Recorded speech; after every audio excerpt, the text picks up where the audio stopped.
I didn't go looking for anything illegal. That's the lie everyone tells. But in my case, it was mostly true. I was just bored. It was 3 a.m., and the kind of insomnia that makes your eyes feel like they're full of sand had taken over. I'd been reading forums about old, unindexed websites, digital ghost towns from the late 90s, and that led me to a link on a text-only board. It was just a string of nonsense characters ending in onion. I'd used Tor before, mostly out of a tech nerd curiosity about privacy. So I copied the link and waited for the slow, agonizing crawl of the encrypted connection to load. The site that finally appeared wasn't flashy. There were no flickering skulls or red room banners. It looked like a clean, professional auction interface, something like a dark mode version of eBay, but stripped of all the corporate fluff. The header just said Live Asset Management. There was a video window in the center, currently showing a static image of a suburban street, and a sidebar with a scrolling list of bids in Bitcoin. I scrolled down, looking for a description. I figured it was some kind of high-stakes gambling, or maybe a site for selling stolen data. The text at the bottom of the page was clinical. It said, active auction, physical access and interaction rights, asset 4092, current status, unaware. I clicked the video window and it refreshed. The static image was gone. It was a live feed now, but the quality was grainy and the angle was high, like it was coming from a street lamp or a drone. It was a cul-de-sac. It looked familiar, but in the way all suburbs look familiar at night. Blue-tinted pavement, dark windows, the occasional motion sensor light flickering on for a stray cat. Then the camera zoomed in. It moved with a smooth, mechanical precision, focusing on a specific house. A small, grey two-story with a dying maple tree in the front yard. My stomach dropped hard and I stopped breathing. I knew that tree. I'd been meaning to trim that specific dead branch on the left for 3 weeks. I looked away from the monitor and toward my real window, the one behind my desk. The blinds were shut, but I could feel the space behind them, the empty air of the street where that camera was currently pointed. I looked back at the screen. The bid was at $4,200. I tried to tell myself it was a recording, a sophisticated prank. Maybe someone had hacked my IP, figured out my address, and was playing a video of my house back to me. But then a car drove by on the screen, a white sedan with a busted taillight. 3 seconds later, I heard the faint muffled hum of that same car passing by my actual house. The sound and the image were synced perfectly, give or take a few seconds of lag. This was happening in real time. I felt a cold, prickling sweat break out across my hairline. I wanted to stand up, to run to the door and lock it, but my legs felt like they were made of water. If I moved, would the camera see me? I looked at the sidebar. The chat was moving now. User_81. Is the interior feed live yet? Admin. Interior access is reserved for the winning bidder. Proximity sensors confirm asset is currently in the office. I looked at my laptop.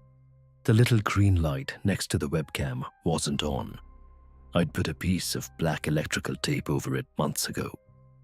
I felt a small, pathetic surge of relief until I remembered the smart thermostat on the wall behind me, the one with the integrated humidity sensor and motion detector, or the security system the landlord had installed, the one I never armed because I thought it was a piece of junk. I reached for my phone, but my hand stopped inches away. If they were monitoring the network, they'd see me making a call. What would I even say? Someone is selling the right to interact with me on the dark web. The police would think it was a prank. By the time they sent a cruiser, the auction would be over. The bid jumped to $7,000. The buyer was someone with the username Apex_Gatherer. I watched as another user, Null_Pointer, countered with $7,500. It was happening so fast. The silent digital increment of a price tag on my life. I forced myself to stand up. I did it slowly, my joints aching from the tension. I crept toward the door of my office, keeping my head low, away from the windows. I reached the hallway and headed for the front door. I checked the deadbolt. It was locked. I checked the back door. Locked. I went to the kitchen and grabbed a heavy cast-iron skillet. It was a ridiculous weapon, but the thought of holding a knife made my hand shake too much. I was afraid I'd drop it. I retreated back to the hallway, away from any windows, and sat on the floor with my back against the wall. I had my phone in my hand, my thumb hovering over the emergency call button. I pulled up the auction site on my mobile browser, my heart hammering so hard against my ribs I could hear it in my ears. $9,000. The chat was a blur now. People were talking about the encounter.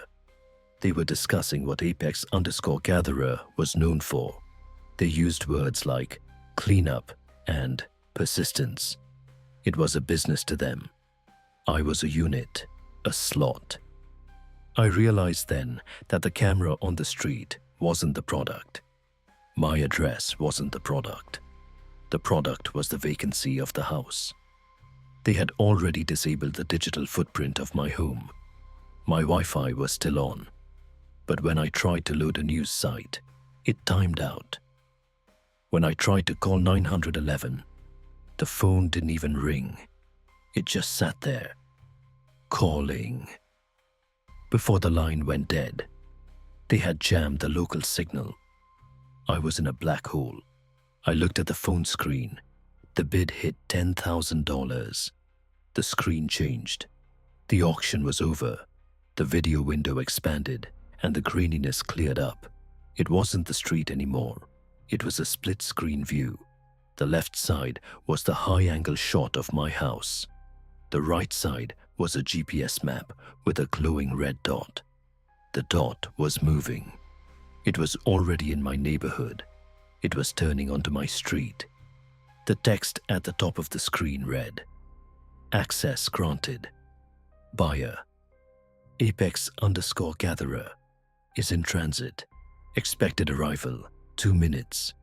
I sat in the dark hallway, the only light coming from the pale blue glow of my phone.